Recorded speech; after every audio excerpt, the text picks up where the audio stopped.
What's up, everyone? This is Press X to Start Podcast, Season 5, Episode 34. Press X to Start Podcast is here. I'm sorry, let me do that over again. I jumped. Okay. Me too. What's up, everyone? This is Press X to Start Podcast, Season 5, Episode 34. We are... Jesus Christ. Oh, that's... Okay. Time for take 3? Yes, time for Take 3. All right. What's up, everyone? This is Press X Star Podcast, Season 5, Episode 34. Press X Star Podcast is a audio and video podcast seeking to transform the video game media landscape through an underserved and protected point of view. Restorative justice for the underrepresented programmers, developers, and consumers. I am your host, DJ, a.k.a. Sexy Bad Choices, a.k.a. Daddy Longlegs, a.k.a. Did You Know? We're gonna jump into a little quick story by my little girl London. Turns out when she is crying, beatboxing is a good way of stopping her from crying. It's a weird thing, and I figured it out, and it's a godsend. How did you figure this out?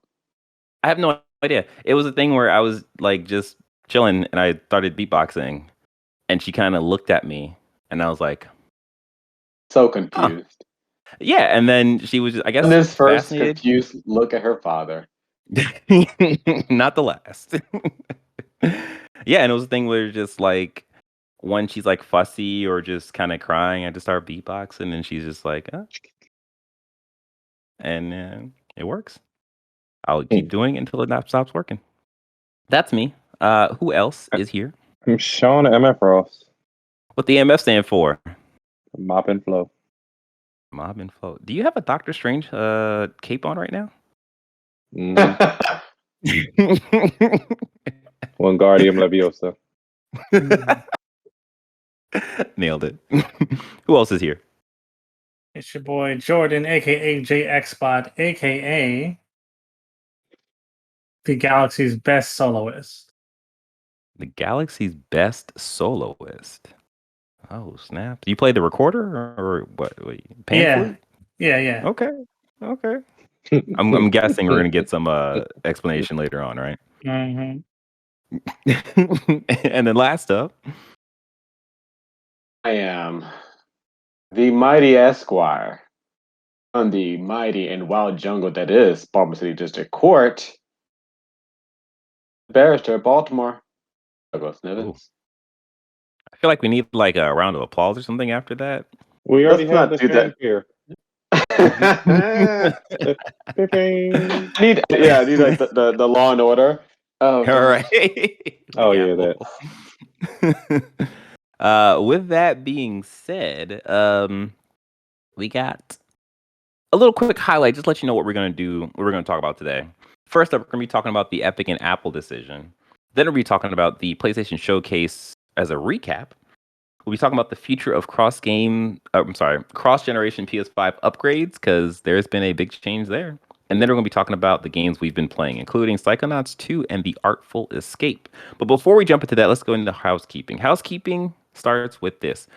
Questions are live. So if you have any kind of question you want to ask us in terms of the podcast, in terms of our production, how we're doing, you can do that at pressx2start.com/questions.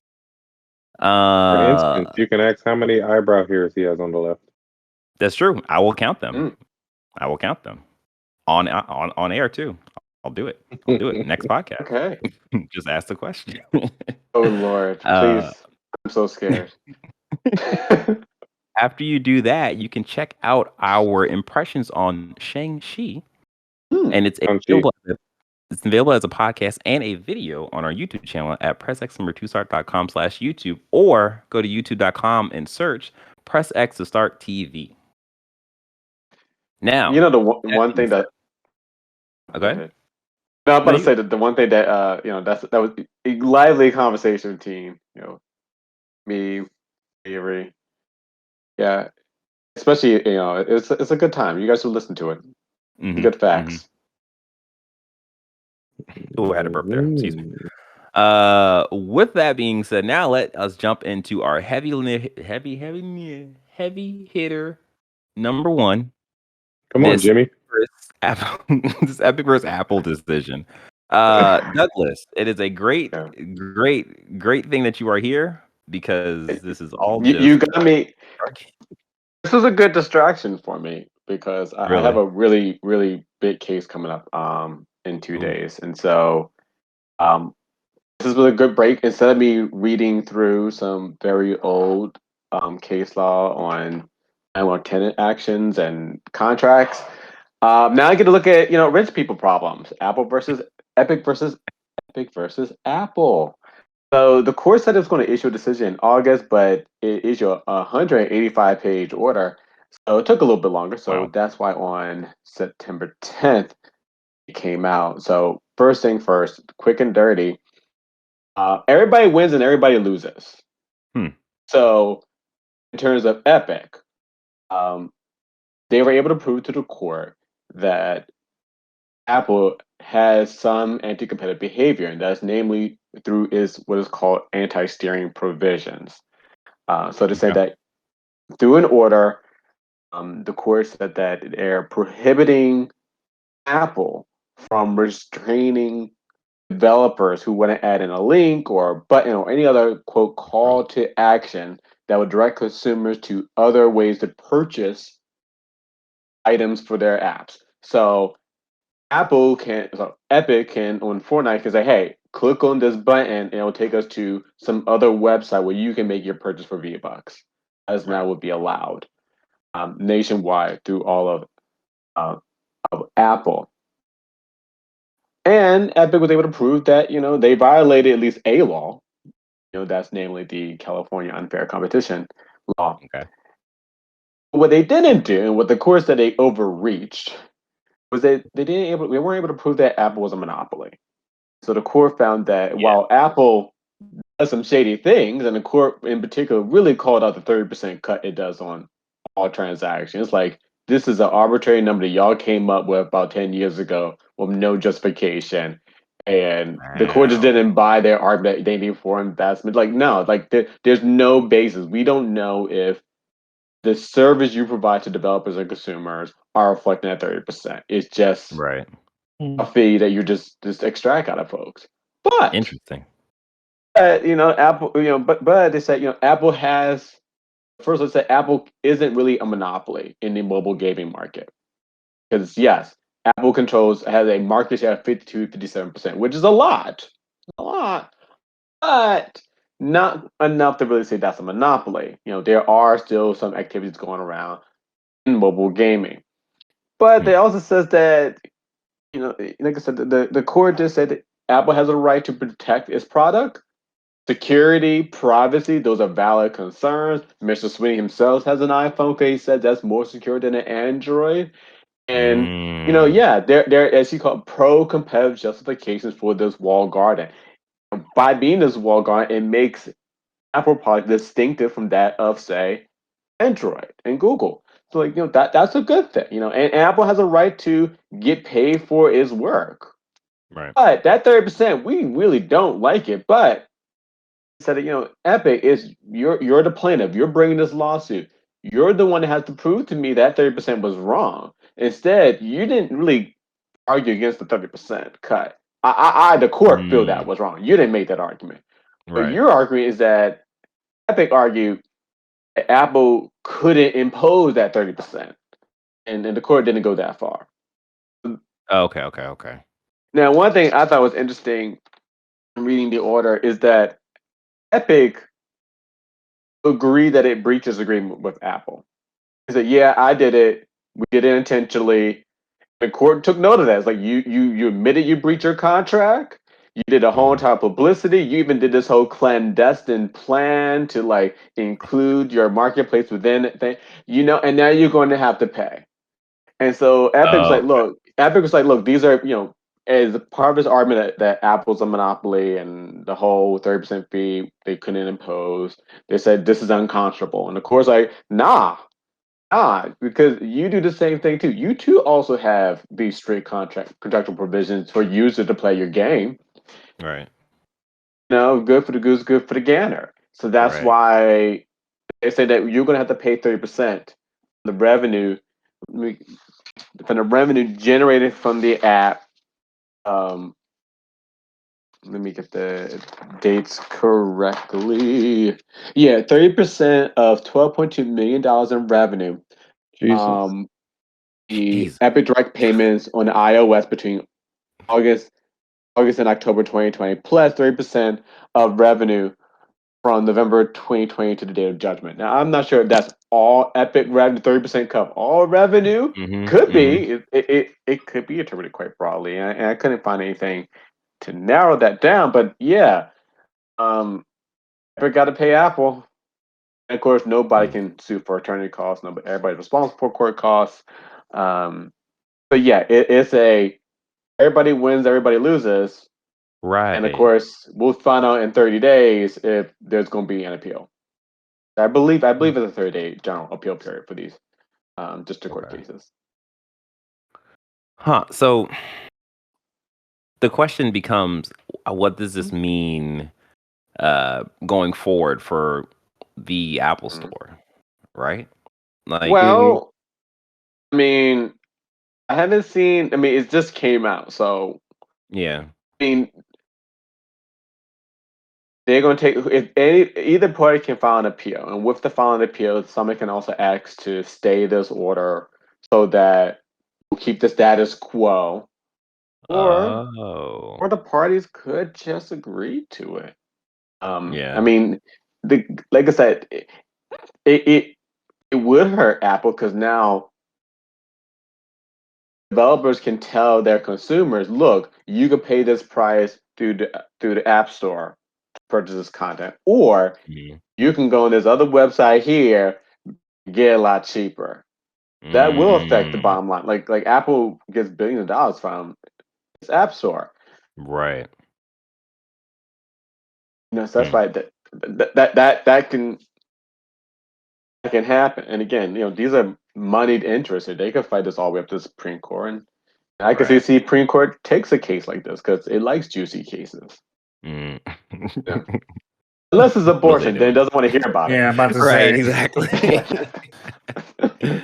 Yeah, so it's one of those things where, like, I think out of the four of us, I mean, I have an iPhone. Douglas, do you have an iPhone? No, I am not from that cult. Okay. So really and truly, this has like absolutely no bearing on any of y'all. Well, Yeah, I can't get an iPhone. Oh, but the thing about it, is it like court? Wait, is that a court order thing or what? No, I told my little sister years ago I would never get an iPhone. I'm a man of my word. iPhone would have to do something. See, just like Apple 30%. Why do you charge 30% commission? Because we said so. Right. We did it. We said so back in 2007, and that's how it's been. So I mean, consistency. Yeah, I admire your consistency. I mean, I have a feeling. Yeah.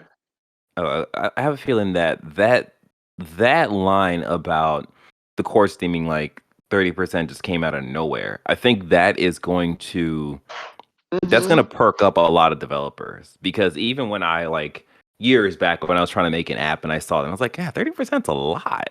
But like, me being like a very, very, very, very, very small time developer, like that is very different from like fucking Epic and then another like bigger game.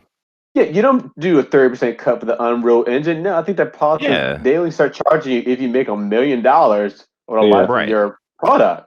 Right. Yeah, the core use, actually, I thought this for a lengthy opinion, actually quite well written. She wrote, it is impossible to say that Apple's 30% commission reflects a fair market value of its services. And that 30% trickles down. And what she says is that what Apple does is it's not just saying that you have to buy within the App Store, but also you can't tell consumers about the 30%, and you can't tell them there are other ways to get this product cheaper. It's like, that's not fair. Yes, they're not. You're not just you have a big share of the market, but you're not playing fair. You're literally telling people to keep secret. You go somewhere cheaper, and that distorts the market. One thing I like about Android is that you can have an alternative app store. You can install Amazon or whatever you want. They have bunch of different other app stores, repositories, if you will. Yeah, no, that's really that's a very solid point over how walled of a garden the Apple mainframe system is versus Do you the think other people phones will they have. leave it though? I mean, people like that walled garden. It's like some people, they like their strongman. They want to be told what they can have and cannot have. Yeah, that's one of the things. Low-key now. But I think some people just like the status, not necessarily the wall garden. They like iMessage, they like FaceTime, and yeah, and that's why every Apple case has a big cutout so you can see the fucking apple on the back. Go ahead. Yeah, but the other side too is that as big as Apple Games is, it's the entire phone base, the entire people. Oh, look at that! It's a work phone. Oh, okay. But even that, it's a work phone. This is not going to put a dent in Apple's day-to-day income unless something really happens on the dev side and people are just like, nah, this is bullshit. We're gonna actually jump to somewhere else. But then where else can they jump to? They're losing 50% doing that of reach. jump, they risk losing a lot of money. Right, exactly. Yeah. They lose 50% of the mobile market technically. 57%. And then the other side to it is that if they decide to do this, what is stopping Apple from being like, oh, okay, that's cool. You don't want to go strictly through our store service. That's fine. We'll allow that. But then we will cut your customer support and all that. Not even customer support, but just your showtime on our front page and so on and so forth. Because they can control what's on there. Yeah. So it's, I don't know. They're saying that Apple, as a response, may add more fees to the beginning of the process of adding an app to their store, as a response to the reduce in Court never forced them to reduce it. Court never told them to reduce it. The 30%. It's just called out as this is ridiculous. Just some more bullshit. They didn't order it to, and that's because Epic didn't. Epic didn't ask the court to reduce the 30%. Okay. Epic was trying to say Apple could never even impose it, and that's what the court said, that Epic overshot itself. And so like I said, I'm curious to see who, if any of them, would actually appeal this decision. I would be surprised if they didn't appeal it. Okay. Yeah. All right. Well, I guess we'll see what happens, and we'll have our best man Douglas on the case. Oh Lord! When he's not stressing out over his. My life would be my life would be better after Tuesday. After Tuesday, then that case is argued, then you said that last time. Yeah, well, that's because that's because last time there was a bit of a break, but then the court granted my petition, which we weren't expecting. So so long story short, I'm arguing the Court of Appeals in Maryland. That's like our Supreme Court, and whatever decision they do is case law. So that's why it's very important, and it is just you two attorneys arguing in front of 7 judges, and they all ask you questions, and and that's we lost Jordan. Scary part, but yeah, it will end. Yeah, now we just see the lovely blue eyes of Man. Hold on. All right, he messed up the frame by leaving us. Oh no, it's not gonna help. No. Well, it is what it is. Sorry, video users. When Jordan comes back, it'll look better. But the other thing that's happening on Tuesday is Deathloop is coming out, and we got that. Huh? What? I said, shut your mouth. Oh. We got to support our black businesses. Arcane is a black business? No, they're not at all. No.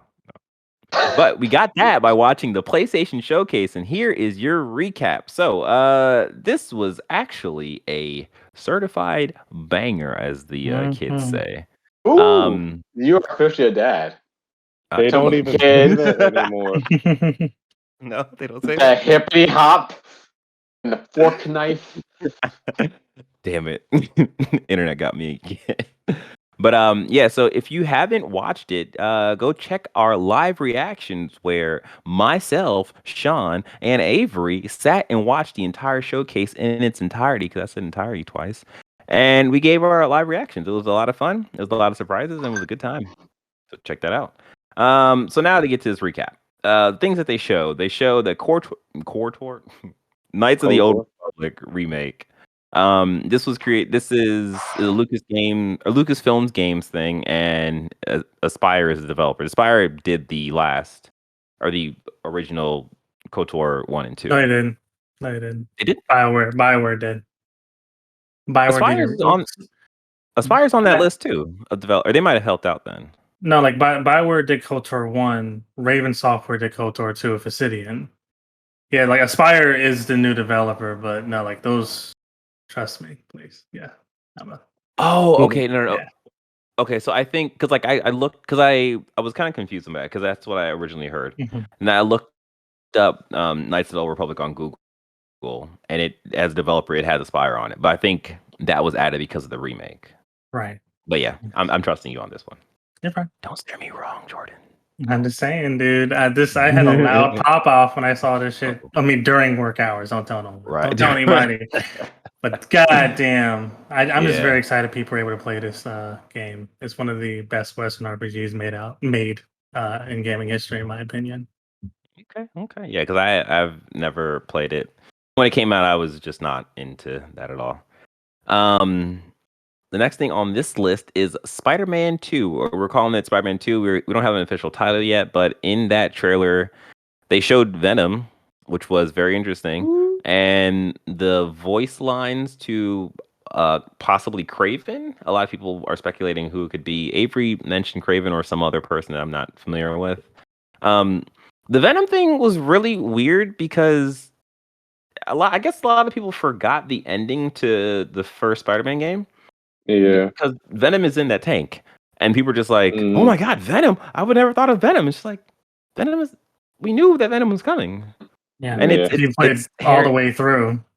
Yeah, it's Harry. Oh, they probably didn't play it all the way through, but it's Harry Osborn, right? That's the son. Yeah, versus normal. Okay, it was like I'll be with you soon, son. Something like that. Right. Well, yeah, his son is supposed to be Venom. We have a lot of troublesome fathers in gaming. Yeah. Just in anime and comic books, period. Yeah. I was talking to my friend about Shang-Chi. Like, is he a bad dad, or you just like a 1970s dad in the wrong decade? Like, yeah. I mean, maybe it's always been a reflection of ourselves as men and our relationship with our fathers being translated to these games. Even though it might not have been that bad, maybe. I don't know. I'm not a psychologist. Anyway. Well, speaking a person with just human issues all around, Wolverine. We got a new Wolverine. He got some daddy issues too. Yeah. Oh yeah. So this was a big surprise. This is going to be created. This is Insomniac. This is going to be worked on the same people that made the Miles Morales game. No, did I say Insomniac? Insomniac, right? Yeah. Okay. There's no release for this given, but the trailer just showed Wolverine sitting in a bar after he beat up a bunch of people, and it like zooms in on his hand, and then the claws come out, and we're like, "Oh my god, it's Wolverine!" So that's cool. I cut myself shaving. We got a extended look at God of War, and we got a official title, which is God of War Ragnarok. They didn't give a release date, but as we know, it's supposed to be slated for 2022. So we'll see it then. Hopefully. Yeah, hopefully. I'm about to say because like them not putting a date straight up and down at the end of that title, I'm like they're giving themselves some room smartly. So, but it's like maybe December. Yeah, December 30th, December 31st, 2022. I'll be there. So in this trailer, they showed the hand of Thor, and later on they showed the hand of Thor. They showed a black girl. I do not remember her name. Apparently, she is supposed to be the love interest to Atreus, aka Loki. And after the trailer, they showed screenshots of different characters, and we're getting a fat Thor. And it's so awesome. We're that not getting a fat Thor. Thor. Apparently, that's just how it's supposed to be. That's how. Well, he I'm is saying fat described. Thor because when people say Thor, they think of Marvel Thor, and he wasn't fat until like Endgame. I was thinking about Oprah, like the skinny Oprah, this big Oprah, like big Luther, skinny Luther, But yeah, that's how he's described apparently in the actual lore. Yeah. Like Thor is like a party boy. Yeah. Was there something else? No, that's it. Next game on this list is Project Eve, and the developers are Shift Up Second Eve Studio. So Shift Up is a Korean-based studio. I had misspoke on the live reaction and said that was a Chinese developer. They're a Korean developer. Project Eve, the trailer was a very lengthy trailer. It was very surprising to see this at a PlayStation showcase. But it was a mix of like Cyberpunk with Nier and Devil May Cry and a little bit of Bayonetta and God of War. It's like they basically just they picked and choose through the games of this generation. It was a damn near 5-minute video. Yeah, it was long. The girl was fighting a monster. She got thrown in space and got hit again in space, and I guess fell to Earth. Don't know. Next up, we have the Uncharted Legacy of Thieves collection. So this was kind of confusing because I thought it was a Uncharted bundle of the 3 games plus Lost Legacy, but it's just a Thieves End and Lost Legacy. There's also a PC port coming along with this, and it'll be released in 2022. We've lost Jordan again. No. We have Tiny Tina's Wonderland, which is slated to come out March 25th, 2022. This looks interesting. It looks like it'll be a lot of fun. Although, for me, I feel like the fidelity of the trailer was kind of lacking. I went back and watched the trailer again, and it still just didn't look great. It looked kind of like a PS4 game. I mean, it may just be the art style. And I mean, well, the gameplay might be immaculate. It's part of the art style. It's part art style, but I think it's also just the sharpness of the. I don't know. It didn't seem like it was. No, Jordan, you keep going in and out. Are you? Yeah, no, having I'm issues? good. Okay. That was a call. Okay, cool. The next game is Rainbow Six Extraction, which is coming out on January 22nd, 2022. That looked good. Avery was really big on this, and he's excited for it. I'm not really much of a Rainbow Six person, so it didn't really do anything for me. But it's kind of sad how I mean, I'm not saying it was sad. Different strokes, different folks. But like, I was a big fan of the Vegas franchise that came out back in the 360 PS3 era. And there was a time where Rainbow Six was less of a games as a service and more of a succinct single player campaign with multiplayer attached to it. Now this is, it's cool, but God, I don't know if Tom Clancy imagined his paramilitary content going into sci-fi. Rest in peace. Baltimorean. I know, yeah. No, from Maryland. He used to be a part owner of the Baltimore Orioles. Yeah. I think did he go to Loyola, I think? Well, what's his name? Sam Fisher lived in Towson. So. Wait a minute. The fictional character? Okay. Next game is Forspoken. This has a release window of 2022. It's a limited time exclusive, and this trailer showed more gameplay, and for me, it was reminiscent of the magic system from Dragon's Dogma. So we got more story content from the main character. Yes, Dragon's Dogma. He found a way to say it. And could not help himself. No, go ahead. But we got more story content in the trailer. We got more story content, and it seems like the main character is getting bullied in her real life and all this stuff, and this portal just kind of appeared, and it was kind of her escape out of her terrible life situation into this weird world with dragons, and she curses a lot, and it's great. So it seems like it's gonna be. Oh, they showed. I don't remember the name of the, I guess, main villain, but she will be played by the woman actress in the last Star Wars game. What was the last Star Wars game, Jordan? Well, the last one was Fallen Order, but you're talking about Fallen Battlefront Order. too, right? Well, you mean her, Trella? No, the first knight, the knight, the evil knight lady, and The Night Sister? yeah. I don't think we're talking about the same No, person. it's, I think Like, it's that same. with I think the it's the same pale person. skin. No, I I guess I don't know. Whatever. Look it up. I thought you were talking about Aiden Verso from Battlefront, but all right. So that's that. That game is looking really good, and I can't wait for it.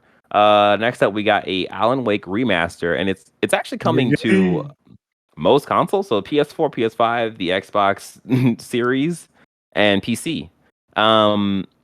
So this was cool to see. As you can see, Jordan is a big proponent of this game. I've never played Alan Wake, and it's one of those things where it's horror, so I don't really mess with it. It's action. There's nothing scary about that game. It is so much fun. Well, you use a light to fight things, right? Yeah, you use it to burn away the darkness. The darkness. I can't use bullets to burn away the darkness, though. But yeah. So Remedy Entertainment, as you know, is making Alan Wake. They also make Control. Earlier in the year, I believe it was mentioned that they're working on 2 projects. There was a smaller project and a bigger project. So it seems that this might be the smaller project. So the next thing we might see from them is a sequel to either Alan Wake or Control, or maybe it's a sequel that kind of combines both. Next up, we had GTA 5. I put Returnal in there because it's forever. Look, I loved it. I love Take-Two's. They're hustle. They're like, look, this is bread and butter. You guys we're gonna put it out there because you know you're going to want to buy it. You know you want it. You're not wrong, though. Why You're not not? wrong. Why not? Why not? The game continues to be I don't knock the hustle. You know. I wonder if the game. I wonder if it's going to come with like brand new set of trophies and achievements. This new remaster, or is going to be just some. Are they making us pay for this? For the update? Or for this? Yeah, absolutely. Yeah. Okay. Yeah, this is gonna be a full price next gen game that you pay for with your real monies. Yes. It's not coming to Game Pass or anything. No, I know that much, but still, it's pretty fucking crazy. All right. Yeah. GTA Online is gonna be a standalone though, and that'll be free, I believe, because they say PlayStation Plus owners. I don't know. We'll see. Yeah. Or it's just free for PlayStation Plus owners. But go ahead. Okay. Next up, they showed Ghostwire Tokyo. There was a trailer for this. It's delayed to 2022, and it continues to be very disappointing. Would that be one of the more disappointing aspects of the showcase? Yeah. I would probably that and Deathloop. Speaking of Deathloop, they showed the last trailer for Deathloop because that game will be released on September 14th. So by the time you hear this, the game will be out and it'll be reviewed already. Anyone on here is getting Deathloop? I think Avery's getting Deathloop. I'm gonna wait for it to be on Game Pass next year. I just might do the same thing. I remember when this was announced. I was interested in it, you know, and you know, very often you have to take 2 black leads here, but maybe after vacation if it's on sale. My thing is, I was planning on getting it, but I forgot that it came out so close, and I still haven't gotten Ghost yet. So I think I'm gonna get Ghost first and then get Deathloop sometime later. But I feel like they've thrown too much of the game. Like at this showcase, I feel like they spoiled something. Yeah, they did. They definitely spoiled. I'm not gonna spoil for everybody else. Yeah. They spoiled a big part of the story to that game, and it was kind of like, why are you doing this right now? Anyways, they showed more of Guardians of the Galaxy, and it's going to be releasing October 26th, and there's going to be pre-orders that are opening right now, or right then, I guess. And then we got Gran Turismo showing that's going to be March 4th, 2022. And they showed some other games. They were all right. Tchia, Tchia Pet, I don't know. Blood Hunt and a Kid A Amnesia Exhibition. Yeah, those aren't really worth talking about. I'm sorry. But yeah, that was pretty much the recap to the PlayStation Showcase. They had a really strong showing, and it was one of those things where this just firmly cements the idea that PlayStation is in their own lane.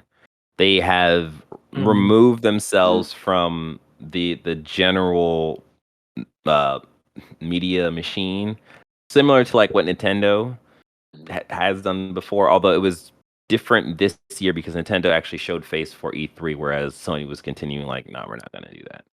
But yeah, it was a good showing. I mean, to comment on what you just said, it's like, even though if we just focus on the first party games, like the biggest ones, like their sequels, and they're gonna come out at least in 12 months, outside of Forspoken, which comes out in the springtime. This does kind of reiterate a concept that we discussed in the past about Sony pretty much ingrained in the third-person action-adventure style of game making. Yep. And additionally, like in between now and when Spider-Man comes out, now and when God of War comes out, how can gamers continue to be satiated in the lull of this? Because it was a long point since the last showcase to get to this one. And this year for Sony has been a little bit different, at least in terms of the transition into this console generation. But if this can reestablish, like, I'm not saying like reestablish their footing, but codify their footing in this realm, then they'll probably be just as successful as they were back in the 8th generation, the PS4 generation too. Yeah, it's one of those things where they're in a really interesting position right now because even if they were to put the gas into throwing PS5 marketing stuff out there, not like a very small portion of their fan base can even pick up a PS5 right now.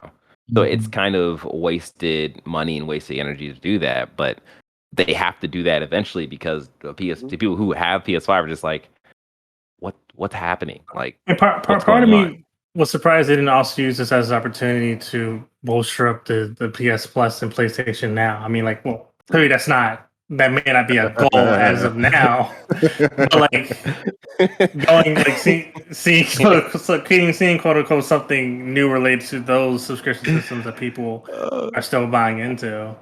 You know that meme where it's of the woman and she's like shooting the baby like a basketball. You've seen that image, right? No. In this case, the woman is Sony and that basketball is PS Now, or that the baby's PS Now. Like Sony is just like, if it makes it money, then that's fine. But they're not gonna. They're not in the position of doing anything with PS Now, and it's so unfortunate because it'd be a good service to actually promote. Yeah. So with that being said, I think we can move on. But before we do that, we got a word from our sponsors. It's us. Surprise. Marcus, you can go ahead and do the thing. Could you guys give me just one? Julie. And we are back. Now it is time for the quick hits. Number one, this comes from. Oh, where did this come from? This comes from Ars Technica. PlayStation CEO nixes free cross-gen PS5 upgrades for good. So, in a September 4th post on PlayStation.blog, PlayStation CEO Jim Ryan confirmed that every new first-party cross-generation release in the future will offer players a paid current-gen upgrade path option for $10. This list includes the next-gen God of War, Gran Turismo 7, and any other Sony-published games slated to appear on both systems, only exempting Horizon Forbidden West. And that's because they now have a free upgrade due to the backlash that they had when they released their confusing price structure before. So yeah, that's unfortunate. It's unfortunate. I mean, it's only unfortunate when you look at their direct competitors. Like Xbox is free. Exactly.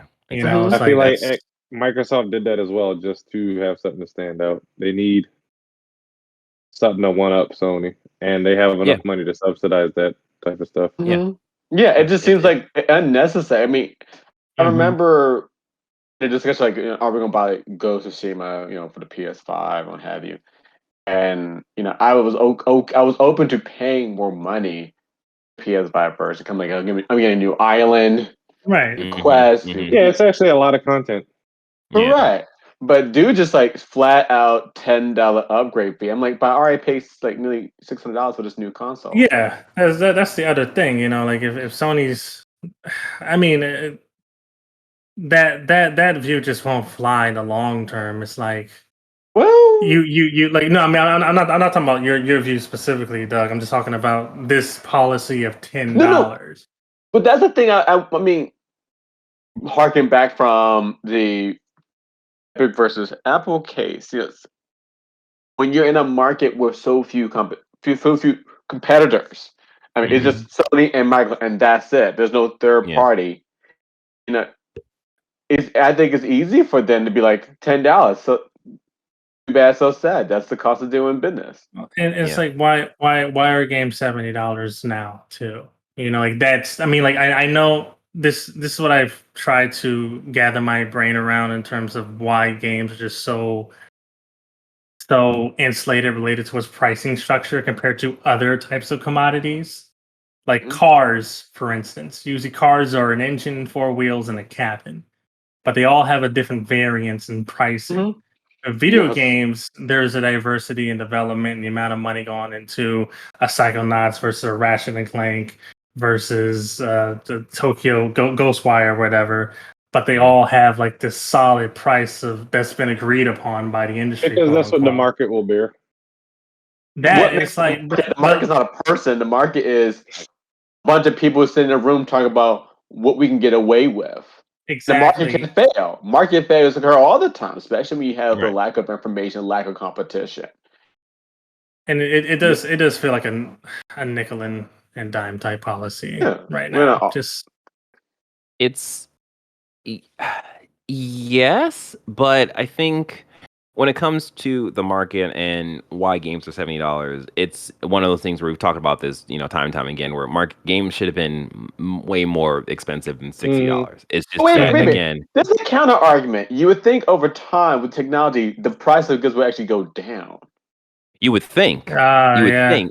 But I mean, some constants that they still got to pay for the electricity. And the time and but most efficiency too. Like part of the game industry is a very inefficient model of making games. They waste a lot of time and resources. That's the thing. The game industry is not efficient, and the problem is that the market itself or the consumer wants more from their games, so that becomes more man hours to do these things. And again, because the industry isn't efficient in their workflow, you have these things where people are burning hours to fix things. People are burning hours to make things really quickly, and then everything just kind of balloons outwards. How much different will God of War on PS4 be compared to God of War on PS5? Well, I mean, that's the thing. Like, it's gonna be resolution and frame rate. Yeah, that constitutes I'm sorry. No, well, the thing is, like, that's kind of a hard question to ask right now because we haven't played God of War Ragnarok, so we don't know what the actual difference in that game is going to be. Because as from what we know, God of War only had one realm that the story took place in, whereas God of War Ragnarok will have all 9 realms. So that's one thing. Did they say that? Yeah. It's gonna be all of the realms. Yeah. So that means a lot more design hours or whatever, and there's gonna be more characters.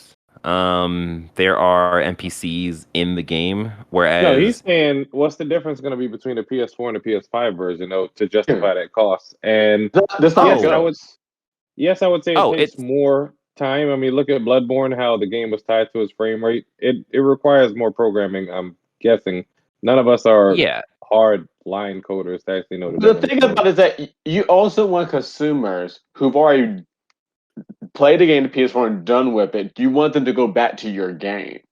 Well, What's the incentive to go back to play this game and essentially give you more money for whatever experience they want extra for PS5? Like, because that's what I mean. It seems like, okay, why should I go and get the PS5 version of the game if I already have the PS4 and I beat the PS4 version? So why should I go back and then you add a $10 cost for me to go back to it? No, to me it seems more of a barrier. It's a disincentive to play a game from the previous generation into your current gen console.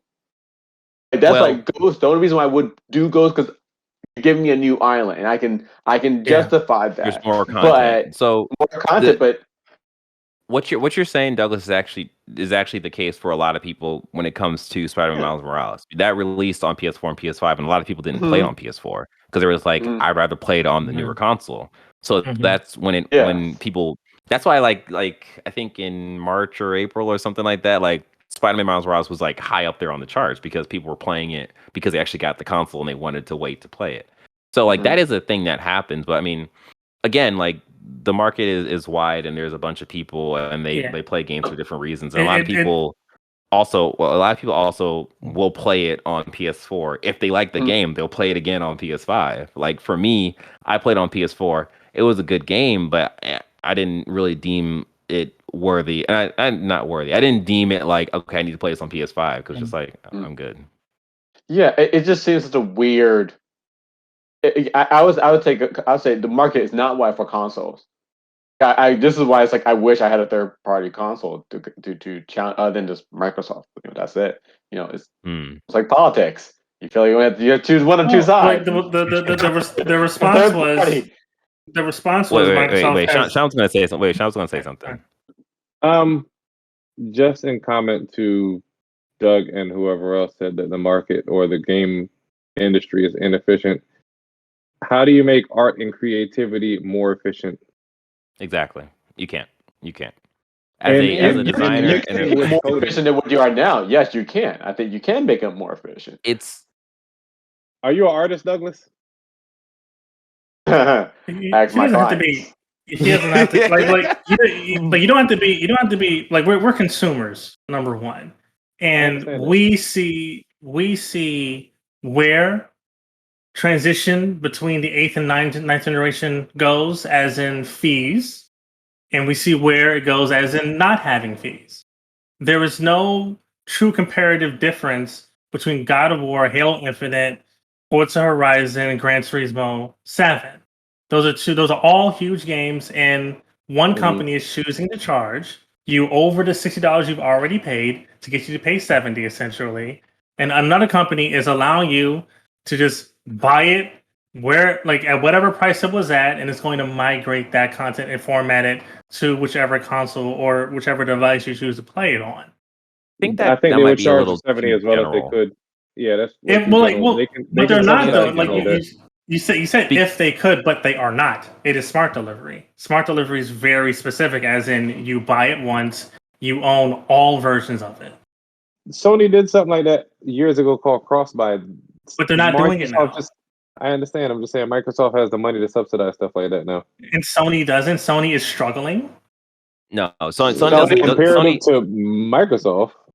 Yeah, Sony. Okay, Sony's struggling cannot, to. Sony can't do the day and date like we're gonna put the games on PlayStation Plus. Like they don't. The thing is, they don't even want to start that war because they know for a fact Microsoft will be like, "Oh really? Oh really?" Right. And start throwing money like that's how I see like their business, and that's why they're so like that's why Jim Ryan was so like we believe in generations because we need you. He's still he wants to make it costly he wants to get away from the PS4, spend that $600, come with the rest of us, and I want to make it expensive for you to stay in the past. I mean, it doesn't make the situation any less and unfair to consumers. Like that's the reality of it. What it boils down to that this is not a consumer first choice. Like this is a very much so like them making sure they keep their bag choice first. But yeah, let's keep it moving. The next and last quick hit we have is this comes from 9 to 5 Google. Stadia loses upcoming exclusive Tchia, which will now only be on PlayStation/Epic Games. Did you just make a noise? Maybe. It's a sneeze. Anyway, go ahead. Yeah. So yeah, basically, this game was supposed to be a Google Stadia exclusive, and per the Stadia and Steam, PlayStation, that is. Oh, Stadia and Steam. Okay. Yeah, and now they just the developers probably just made the right choice. Like I'm gonna go for the money. They said that the relationship with Google, just didn't work out in the end. Right. And I don't know what happened with this, but yeah, they're going to be on PlayStation and Epic. This is it said it's based in or inspired by New Caledonia. I have no idea where that is.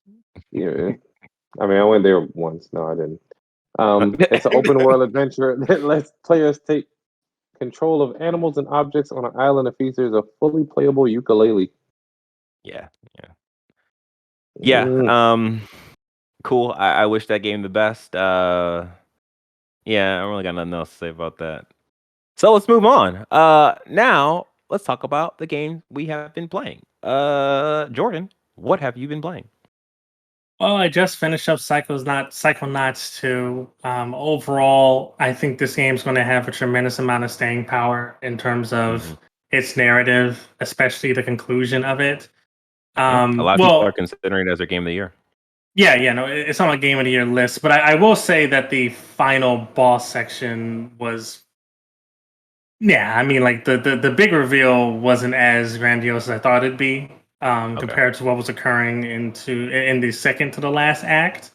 But overall, the characters, especially Rasputin, this very charming narrative. And I am interested to see where Double Fine takes the story going forward.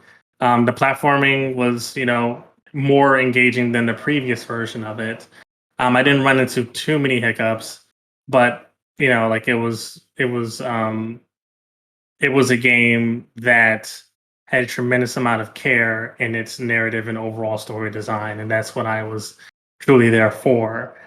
And I wish that they had invested more in the other Psychonauts, basically, like the other interns, quote unquote, and their stories, because like they have some pretty interesting character designs, and it seemed like there was something there, especially this one girl who was the sister of the character in the first Psychonauts game that could have been more explored.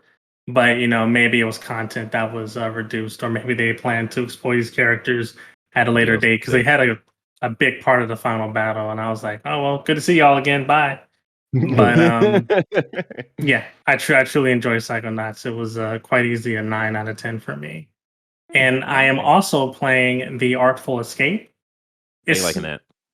I'm truly enjoying it. Like I was trying to figure out where the game began because I had a pretty long introduction section.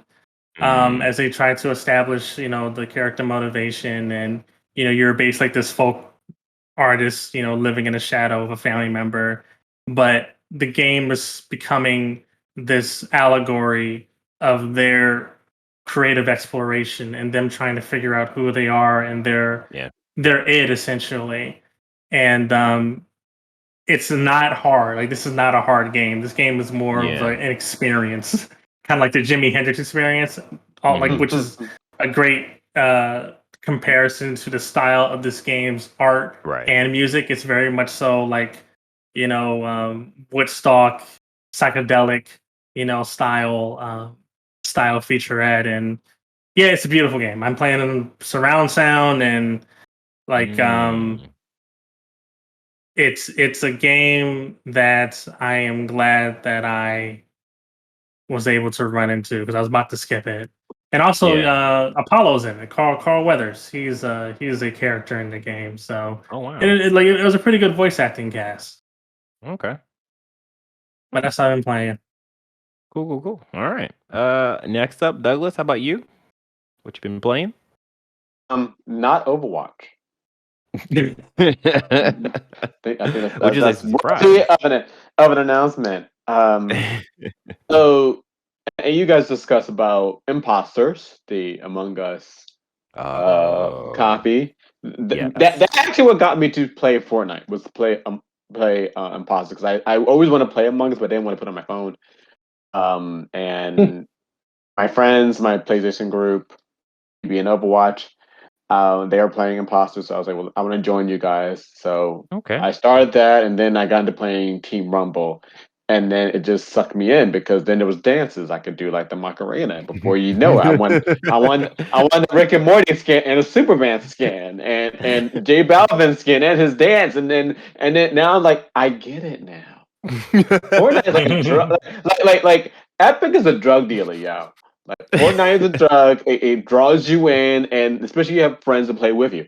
Yeah, Right. I hate the whole battle. I don't Friends to like do battle drugs royale with in you. general. Yeah. I don't like it's the whole game shot, and that's it for me. I hate that. But I like Team Yeah. Rumble because like it's essentially a team deathmatch. Mhm. But Really? I you know, did not know Epic they had makes that. it. Mhm. It Huh. used to be a lot better and unfortunately right now, like every 2 minutes or so, the storm circle closes in more, so it keeps it at a fast pace, which I actually kind of hate Mm, because mm, the time where you want to do a challenge, but they put it somewhere far out where you know you're going to die anyway. It's yeah. like a team match, so you're going to come back to life. But onto, I'm actually enjoying Fortnite, and it made me look at Overwatch like, what is a not just bro, it's stale. Yeah. Whereas in Yeah. Fortnite, something new is happening every day, All even the just to time. change of the offerings. Correct. Right. Um, it gives me great sympathy to the developers who are actually making it happen. Kind of like that can't be fun. Yeah. Now I still play Dead by Daylight. I still do. You know, the nearest right now we're in Tome 8 Deliverance, which is all about Clown and Jake. And Jake Park is one of my favorite survivors. So I've been leveling him up so he can have all his cool skins. Recently, Dead by Daylight released a Cenobite, aka Pinhead from the Hellraiser series. He's a new Oh wow. licensed character, so people can play that.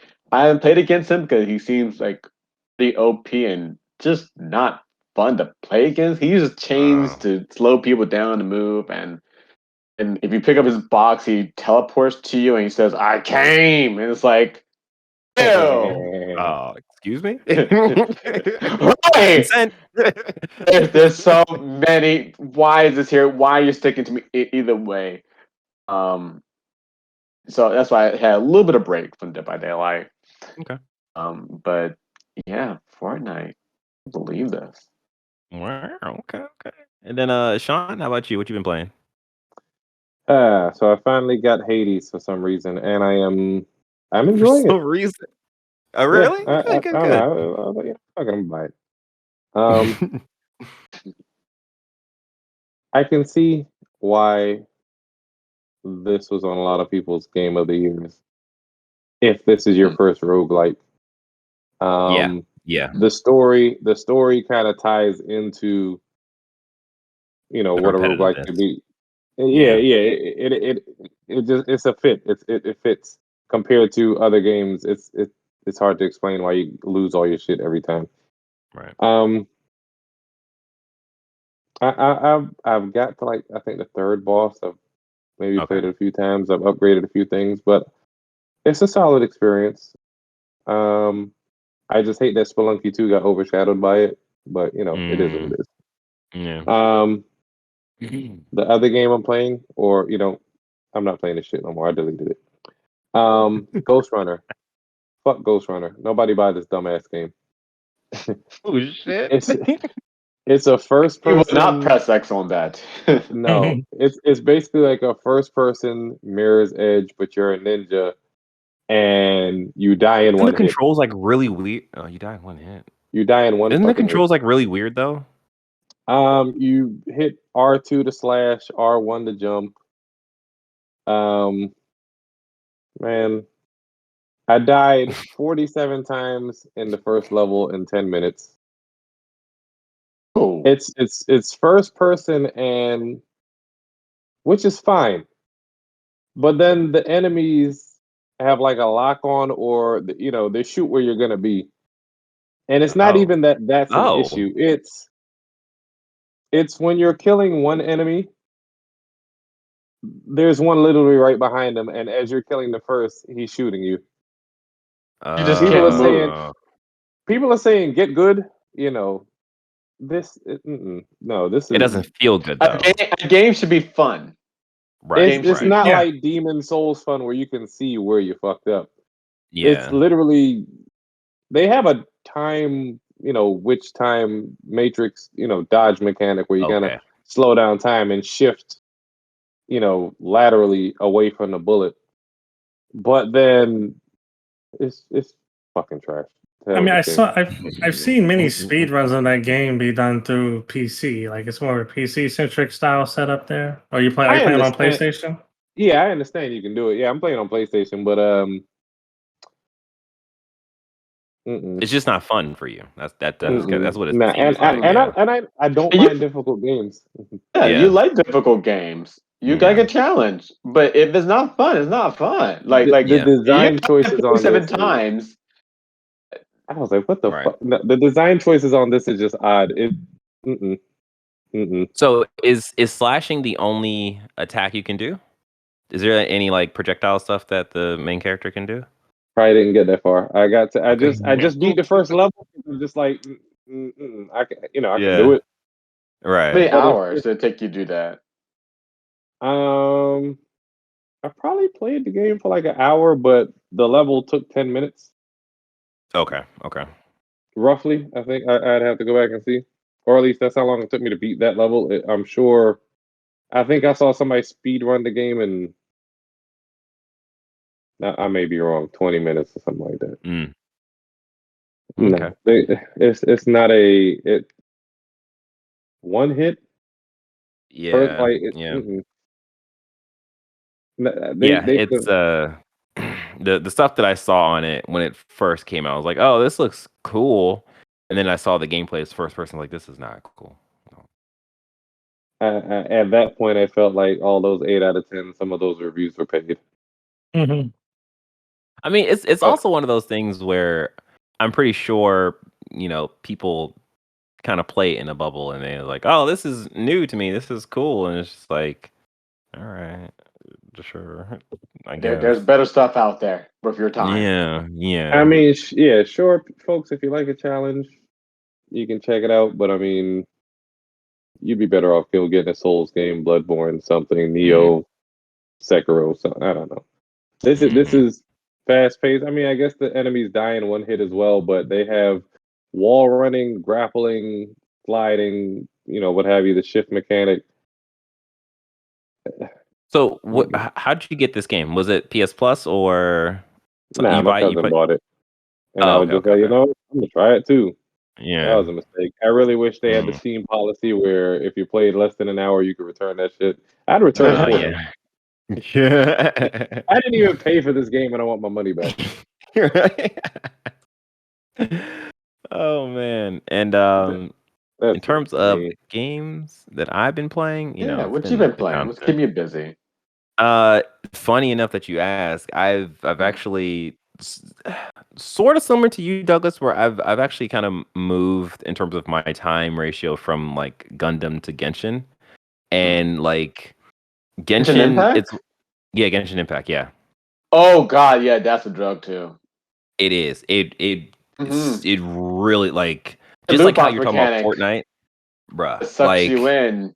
and it's not even the loot box mechanic. Like, it's the fact it's how much content that they give you for free, and it's one of Mm-hmm. those things where if if if the first foot of that game was we have all of this content, and the second foot was there's also a store in the game, the game would have been received far better because you can literally play at this point you can play this game for shoot maybe 30-40 hours or so and not have to Mm-hmm. spend a dime and have Yeah. a pretty good time with the game. Like right now, there's a new There's a new like they put fishing in the game, and there's like an event with the whole fishing thing, and it's like I let you're my going crew back know and about that. forth.